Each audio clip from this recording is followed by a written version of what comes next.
Hello friends, welcome to life of Syed. இன்னைக்கு நம்ம சேனல்ல நம்ம பார்க்க போற ரெசிபி என்னன்னா மிளகு ரசம். மிளகு ரசம் செய்யறதுக்கு தேவையான பொருட்கள் என்னென்னு பார்த்துடலாம்.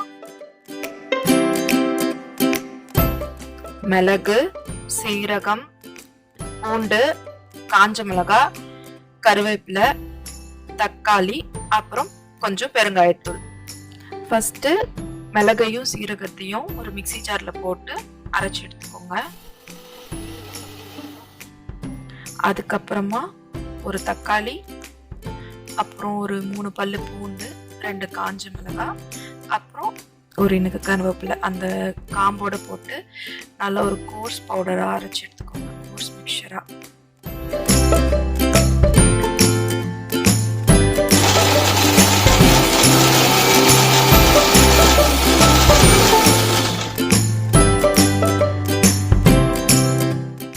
இந்த கன்சிஸ்டன்சில இருந்தால் போதுமானது. ஸோ இப்போ அடுத்து நம்ம எப்படி செய்யறதுன்னு பார்க்கலாம். ஒரு கடாயில் 2 டேபிள் ஸ்பூன் அளவுக்கு எண்ணெய் ஊற்றிக்கோங்க.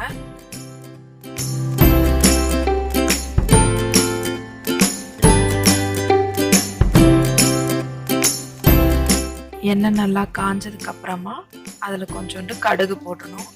கடுகு பொரிஞ்சதுக்கு அப்புறமா நம்ம அரைச்சி வச்சிருக்கோம் இல்லையா, அந்த விழுது அதை போட்டு நல்லா கிண்டி விட்டுக்கோங்க. அது போட்டதுக்கு அப்புறமா கொஞ்சம் அடுப்பை சிம் பண்ணிக்கோங்க, ஏன்னா தீஞ்சிடக்கூடாது.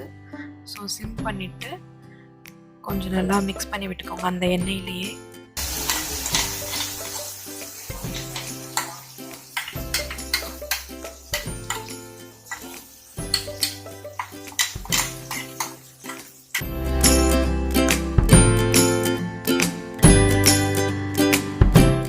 நம்ம சேனலை மறக்காமல் லைக் பண்ணுங்கள், ஷேர் பண்ணுங்கள், சப்ஸ்கிரைப் பண்ணுங்கள். பக்கத்தில் இருக்கிற பெல் ஐக்கானையும் கிளிக் பண்ணிடுங்க.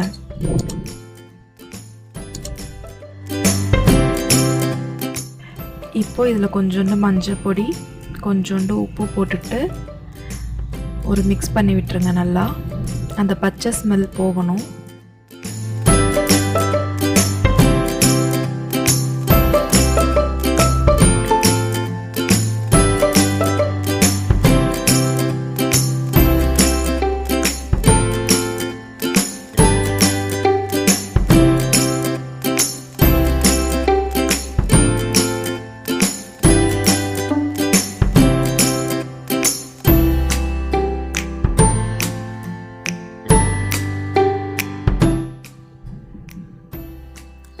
பெருங்காயத்தூள் போடணும்.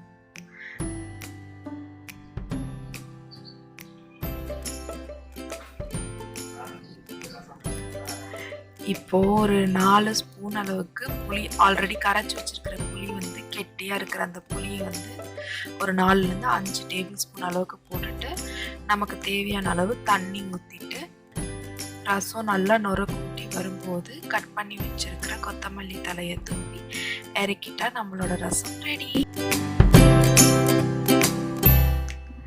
தேங்க்ஸ் ஃபார் வாட்சிங் கைஸ். ரசத்தை நீங்கள் வீட்டில் ட்ரை பண்ணி பாருங்கள். நம்ம சேனலுக்கு மறக்காமல் லைக் பண்ணுங்கள், ஷேர் பண்ணுங்கள், சப்ஸ்கிரைப் பண்ணிவிட்டு அப்படியே பக்கத்தில் இருக்கிற அந்த பெல் ஐக்கானையும் கிளிக் பண்ணிவிடுங்க. தேங்க்யூ.